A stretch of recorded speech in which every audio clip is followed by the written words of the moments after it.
Quick disclaimer before we begin this speed test, I have to disclose that I am a part of hashtag Team Pixel, and this was a hashtag gift from Google, but everything you see in this video is all my own opinion, my own creation.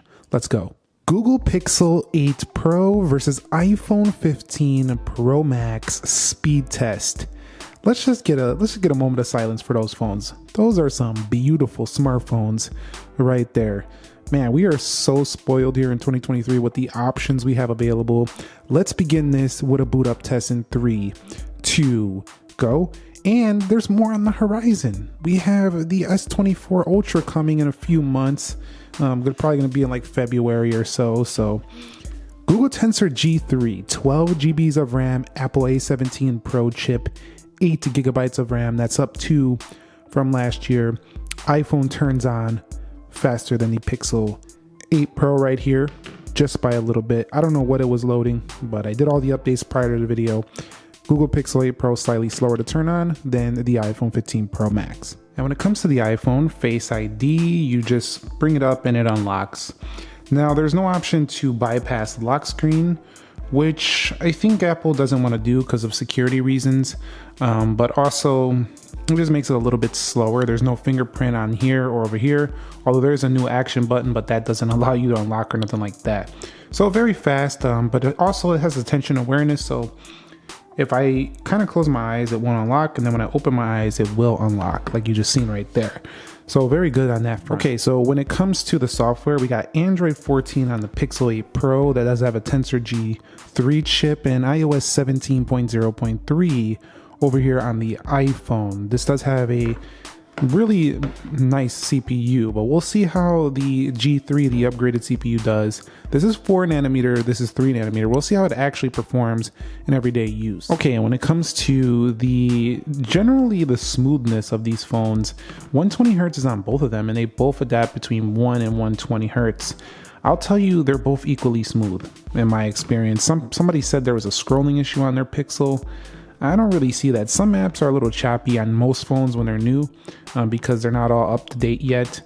But I will tell you that just kind of generally scrolling through these, you're getting essentially the same phone in the smooth factor. And that wasn't always the case. iOS used to have the lead in this area, but definitely not anymore. It's basically identical there.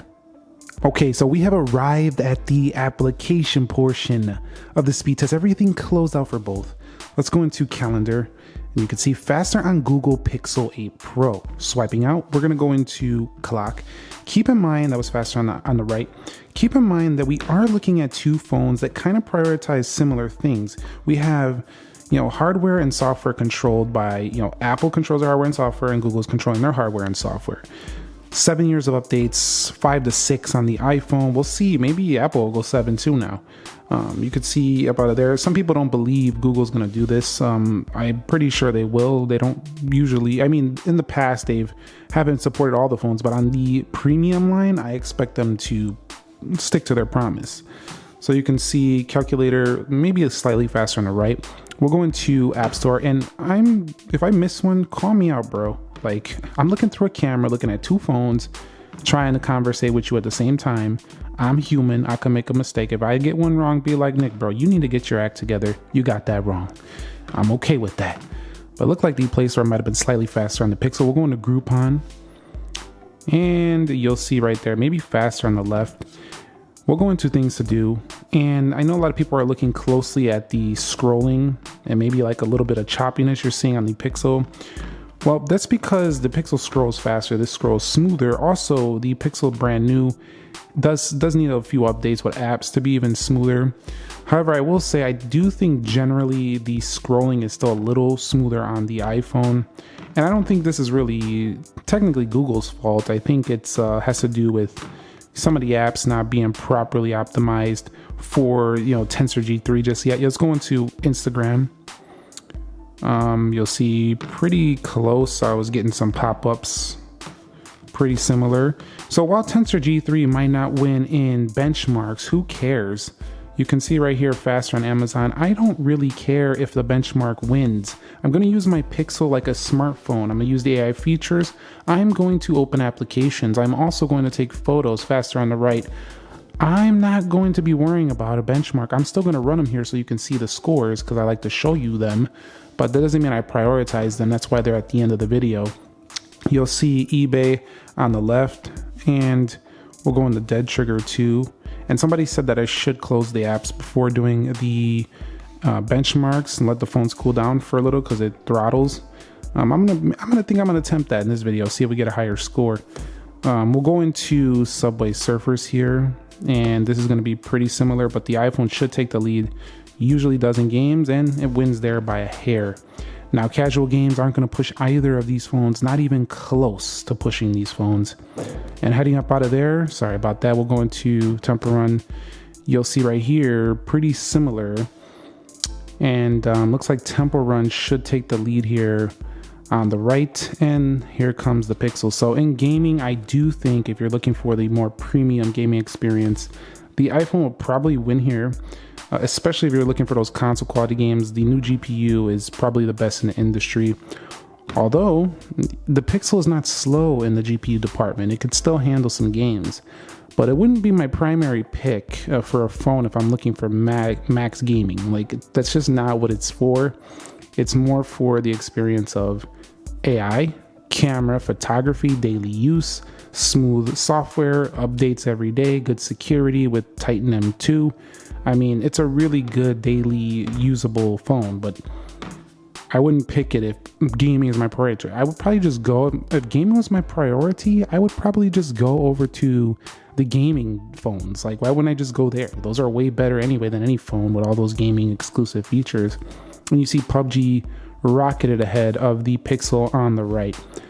However, you can see 3D Mark recommends me do a wildlife test here, whereas it recommends me to do a extreme on the iPhone, proving that this is the more powerful chip. It will even tell me on wildlife, your Apple iPhone 15 Pro Max is too powerful for this test. We recommend using the extreme test, but we're going to extreme test them both in a little bit here. Let's go into Geekbench 6, and you'll see faster on the Pixel because Geekbench is still not up to date for iPhone. And cameras, faster on the right. Both of them have amazing features, pro level features. We'll talk about that in a separate full comparison.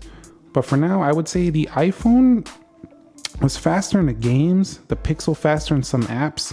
Day to day, the experience is not very different.